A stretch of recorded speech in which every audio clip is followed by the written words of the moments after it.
select rules. Kira, did you want to start? Yeah, absolutely, thank you. Baseball in Ontario is played on the traditional lands of many Indigenous nations and communities. The OBA headquarters are located on the lands of the Mississaugas of the Credit. We acknowledge that this is sacred land upon which we play and recognize the deep connection and long-standing relationship between the First Nations, Métis, and Inuit people in the land of Ontario.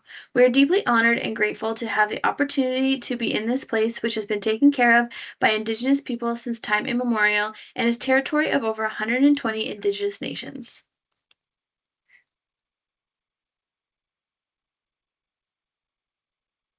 Wonderful, thank you. So, this evening is all about rules, and to run through all the rules, and keep in mind, this is not the rules. This is high points, some misconceptions and misconstrued rules brought to you by what I believe is perhaps one of the best rule people we have in OBA. He's been with Select for many, many moons. He's been our rules committee chair. He trains umpires. So without any further ado, I'm going to say, Patrick, please take it away. And I'll be there for you when we get the Q&A.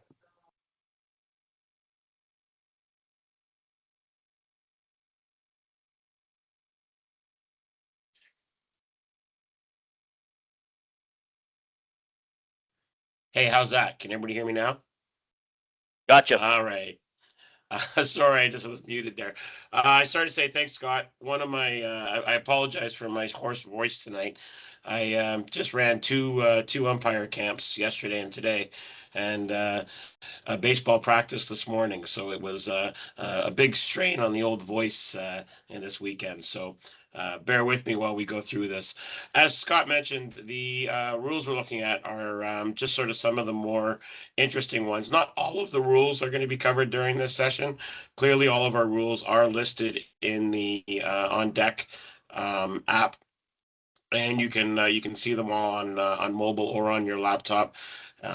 So if you have any questions, and they're searchable too with keywords, so that's a great resource for everyone. Kira, can you just slide down? Thank you. So we did have our rules committee go through a bunch of suggestions for this year. We ended up only making a couple of small changes. So new to 2026, and this is about tournament conveners. Basically, the tournaments all have to be reported to the OBA. Talking about rostered players and call-ups, rosters are due finalized at OBA by June 30th. Now, your local registrars may have different deadlines. That's the OBA deadline. Until June 30th, you can use 3 players from your house league to call up onto your select roster. After June 30th, your roster is locked. And the only way you can make a change to your roster is an appeal to the operating committee of the select council. There is one exception at 18U. For the provincial championships or 18U, you are allowed to bring 3 call-ups from a rostered 15U team, so long as they're not competing that same weekend. And in all cases, you can't pitch your call-ups, so you can't stack your roster with a bunch of pitchers. Kira.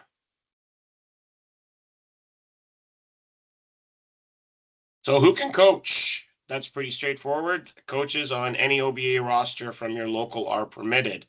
You do have to have all the certifications for your coaching status, and that's all the NCCP courses required at the various levels. I'm not going to go through all of that, obviously, because it's different for different levels.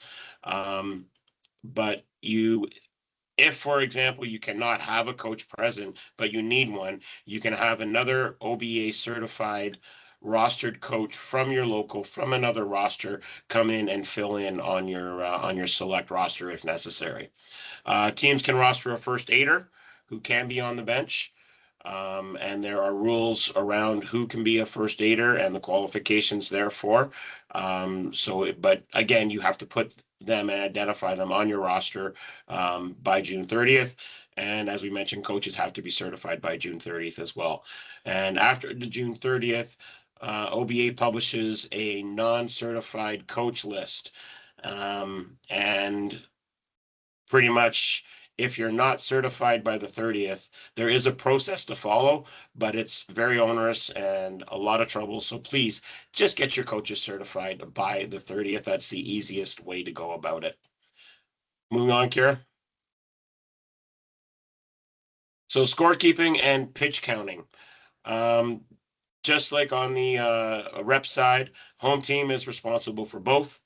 All teams 11U and older, you have to use the pitch count app. Pitches can be entered in two ways. They're either pitch by pitch or a summary after the half inning. If there is ever a disagreement over pitches thrown and the pitch count, there's only one official pitch counter, and that is the home team, the designated home team.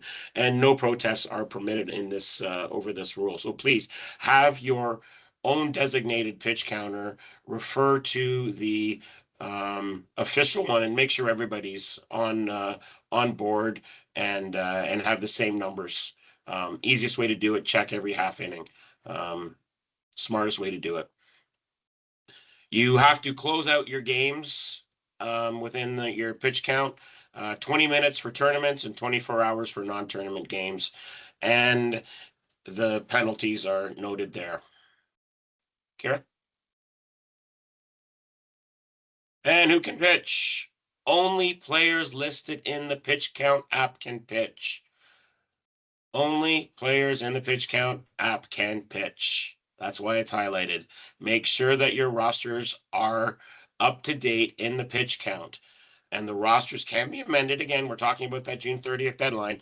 It is a hard and fast deadline. So please make sure you have your rosters up to date and submitted and approved, and your players are noted. Make sure your players' names are all spelled right, and that the player that's listed on your roster within the pitch count is actually your player.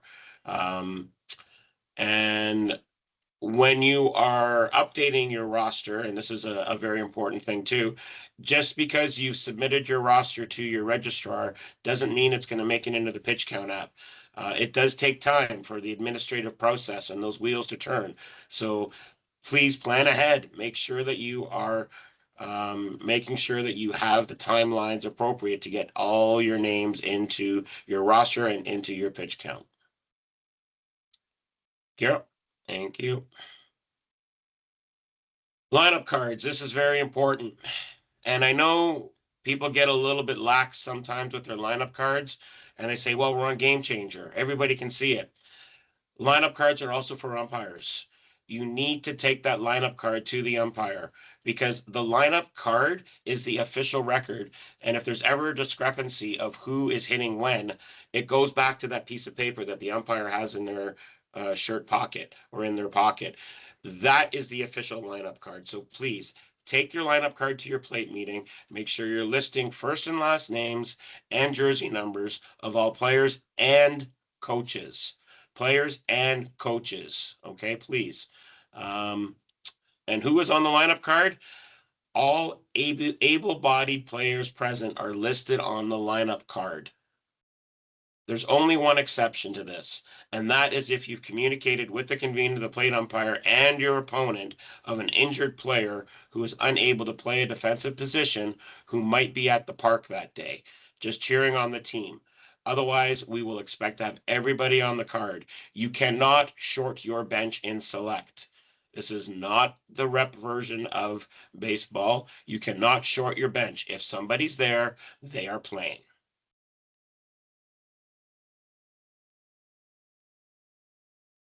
So if someone's a little bit late getting to the ballpark, how do you add them? 11U and older, you add them on the bottom of the roster until the end of the second inning. That could be 15 minutes into the game. It could be 30 minutes into the game. You never know. In 9U, you can add them to the bottom of the lineup card until the first of one of these two happens, either the end of the second inning or you've gone through your batting order once.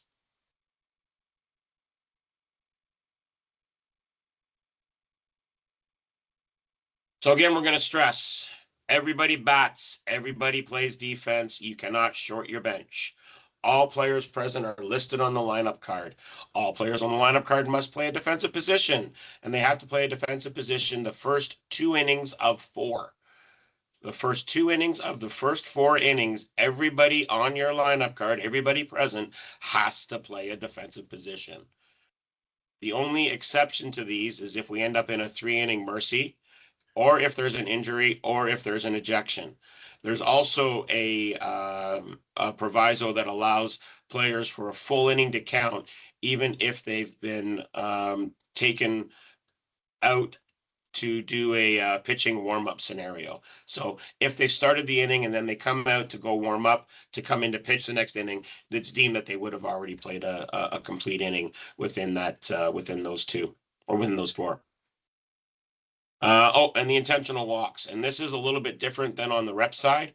On the select side, we can only use 1 intentional walk per game when no pitches are thrown. So to clarify, you can just put up those 4 fingers, tell the umpire, we're putting them on, and you can do that once per game. Otherwise, if you want to do an intentional walk, you have to throw those 4 balls outside, however you're going to do it. But you will incur the pitch count of throwing those 4 pitches. And if you're doing an intentional walk, doing the 4, no pitch counts apply.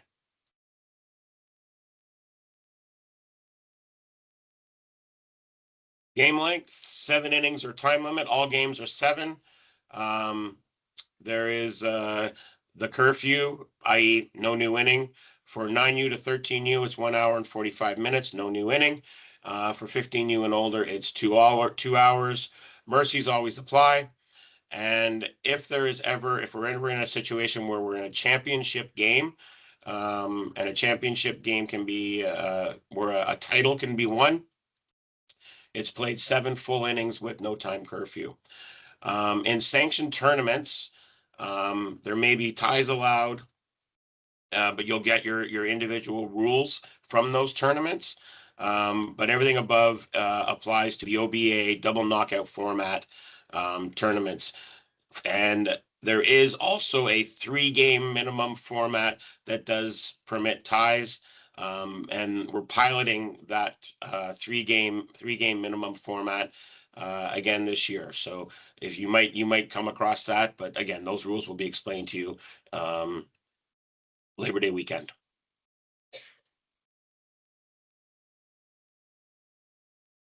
So special rules again for 2026.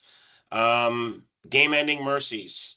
This was simplified this year in order to take away what was perceived to be a little bit confusing, having different rules for different divisions. So now it's straight through 18 runs after 3, 15 runs after 4, and 10 after 5. It's the half inning rule as per if the home team is ahead or goes ahead by any of those mercy numbers above, the game ends. So again, 18 after 3, 15 after 4, 10 after 5, simplified the mercies for this year. Are ties permitted? Do games need a winner to advance? No ties are expected in baseball. Teams play until we have a winner. Tournament rules, as we mentioned earlier, may permit ties. The general rule of thumb, the game ends at its earliest point, i.e. a walk-off or a mercy. That exception is when ties are permitted. Extra innings are used with a no new inning time of up to 7 innings. If it hasn't been completed and there's still a tie after no new inning time is reached, the game can end normally. If we're playing extra innings, we do use OBA tiebreaker rules, and the last batter who completed an at bat, goes to second base with none out. So it's not the last out that goes to that second base. It's the last completed at bat will start at second base in the next inning. and we will continue on that until we get your winner. Arm care. This one is arm care is very important, as we all know. But there's often a confusion around 2 games in the same day, or 2 or 3 throwing on 2 or 3 consecutive days. So if you're doing a same day game, your pitcher has to be kept below your daily maximum without rest. So your first game that they throw in, they have to be kept below the no rest limit, and then they can come back in the same day. When they come back in the same day, their pitch count starts at the last number that they had. So in the case of, say, 11U, your no rest limit is 25. So they have to stay under that 25 for the no rest limit, for them to then come back for a second game in the same day or another game the next day, and then they can go to 75. So they have 50 pitches left, but that can only be done in one game. You can't spread those 50 pitches out. Now, can a pitcher pitch in 3 consecutive days? Yes, but the total number of pitches over those 3 days combined has to be within the no rest limit. So again, I'll look at that 11U example. They can come in and they kind of use this as like a closer kind of scenario. But if you throw 10, 10, and 5 over 3 days, you stayed at your 20, you stayed at your no rest limit. So you can, that pitcher, that's an eligible pitcher. The minute, if you're coming in on the 3rd day and you go 10, 10, 6, you've broken the rule, and there is penalties for everyone involved, including breaking a pitch count rule could result in a forfeit. So please be very, very careful.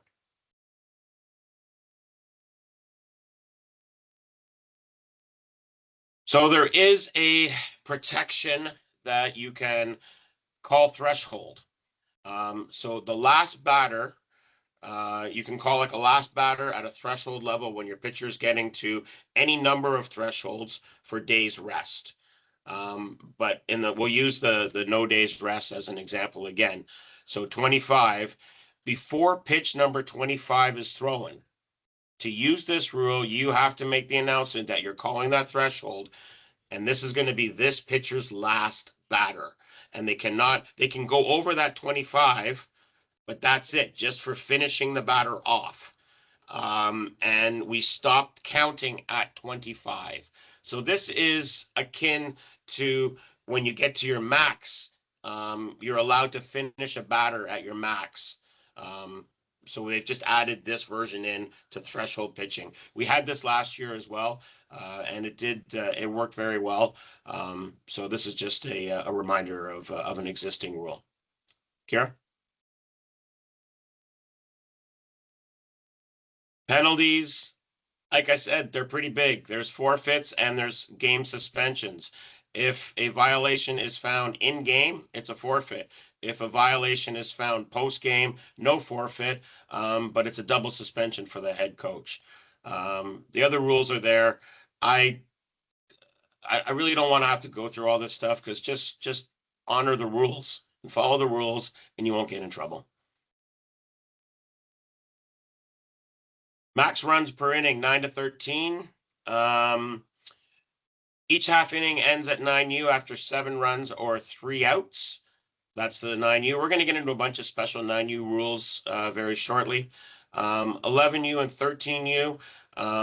This was a pilot that was run for a number of different years, and it seems to have worked really, really well. And it's saving arms, and it's keeping games close. So what we do is we have every half inning 4 runs or 3 outs. And in the last inning, it's a max of 8 runs or 3 outs. And that last inning is called within 15 minutes. The top of the inning, within 15 minutes of no new inning, can then be called the 8-run max inning. If the clock ticks over that, it's too late to get it called. right? If you've already ticked over the no new inning time limit and that 8-run max hasn't been declared, you lose it. All right. You don't then say, well, we get the next inning, we get to have it's like, no, you don't. It's gone. All right. You're up. Game out of reach. Maximum runs per inning could cause causes the game to end. 9U has a 7-run max per inning, 7th inning. One team has an 8-run advantage. The decision on the out of reach rule, or the faint hope clause, excludes all dead ball awards. Where an inning is played, dead ball awards are counted as per official baseball rules. And those are bases that are awarded by umpires for balls going out of play. And this possibility of this scenario happening does not take into account the faint hope clause. All right. So those runs are like extra. They don't get counted as a possibility.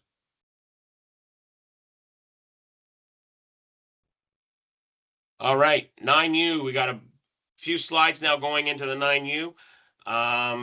This is always a tough one for 9U coaches, parents, especially parents, calling time. And players request time. Umpires grant time. It's one of the most misunderstood and wrongly enforced rules in 9U. Time is not a way to stop the offense from advancing. So, requesting time, any infielder, this is actually how it's written, any infielder who has control of the ball and is standing within the understood boundaries of the infield, so that's usually within the base path area, can ask for time, and this is key, can ask for time to be called. The ball does not have to go back to the pitcher before an infielder may ask for time, and time will be granted at the umpire's discretion. And it may not be granted if a baseball play is underway.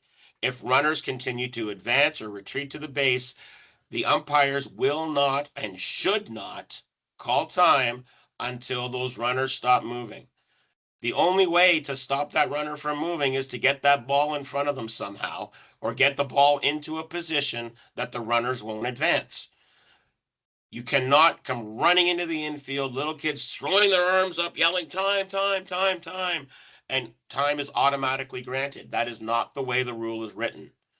It is at umpires who call time, not players, and it's at the umpire's discretion to grant time under the circumstances I outlined. Kira? Hittable pitches versus strikes. So what you see is, what is a hittable pitch? A hittable pitch is larger than the strike zone. In 9U, it tends to be just below the knees and up to the shoulders. And that's because it's hittable. We want kids swinging bats. You're not gonna take a walk. You can't take a walk in 9U. So the hittable pitch zone is a little bit wider, a little bit taller, and a little bit lower than your traditional strike zone. An at-bat consists of 5 hittable pitches. The batter does not get unlimited pitches because they didn't swing the bat. An umpire can call pitch, or anytime a pitch is deemed hittable by the umpire, they can call it as a hittable pitch. Usually we just say pitch, or that's a pitch, and make that strike motion. But it's not a strike, it's just a pitch because there's 5 hittable pitches. And just like you can foul off a hittable pitch, just like you can in baseball for a third strike, and like in baseball for a third strike, if the catcher catches that foul tick off the bat on a 5th pitch, that's an out. You're up. Some baseball rules not applied to 9U: no bunts, no leadoffs, no stealing, and you can't leave the base until the bat makes contact with the ball. Anything that you do under those are automatic outs, and there are no warnings. So do not lead off. Do not lead off. And just because someone swings at a ball, doesn't mean that runner can then leave the base. The key here is you have to have contact with the ball. The bat has to make contact with the ball before the runner can leave the base. And there is no infield fly rule for 9U because we never assume that someone's going to catch a ball in 9U. And those 9U coaches can smile, I hope. Safety circle, and it is a safety circle. We refer to this as being a 3D cylinder that goes straight up from the ground. Any part of a player inside that circle is a safety violation, and the ball is called dead. That means reaching into the circle, a foot going into the circle, and the circle, the line, is part of that circle. So if you step on a line, you're in the circle. If you reach in, you're in the circle. Anything that's in that circle is it's going to be deemed as a dead ball. If a ball hits anything in the circle, other than the ground, obviously, it'll be a dead ball. And we're going to move the batter runner to first base. We're going to call time. We're going to move the batter runner to first base. And if anybody moves up, if forced. And here's another tricky one that I want people to be aware of. The pitcher is not a roving infielder. The pitcher has a very limited space where they can start the play. And if you look at that lower right-hand corner, it's basically a 4-foot square box going out from the release point of the ball back to the back part of the circle, and that's it. You can't play deeper. You can't play somewhere in the infield as a rover. The pitcher has a very limited place where they have to start. Thank you for the accentuation. I don't know who's doing that. Must be Kira. Thank you.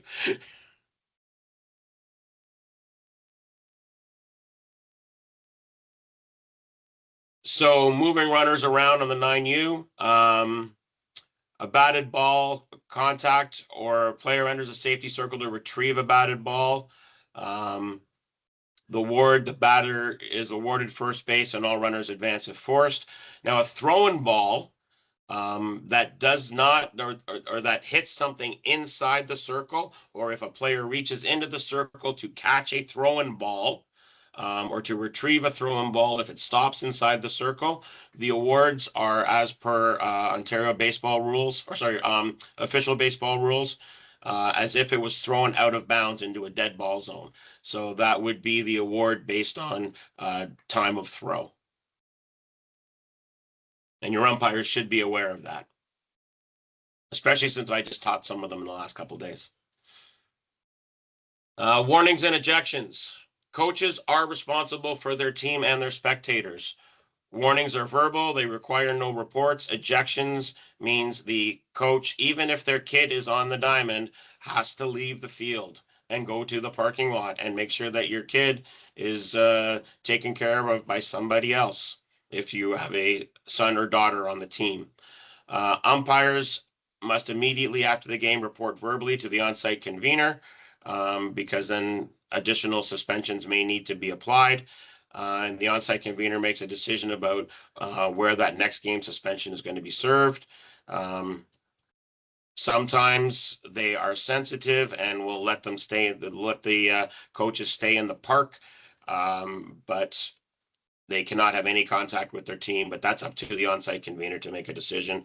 And umpires have 48 hours to submit written ejection reports. Easiest way to get around all this stuff, just don't get ejected and show respect to your umpires.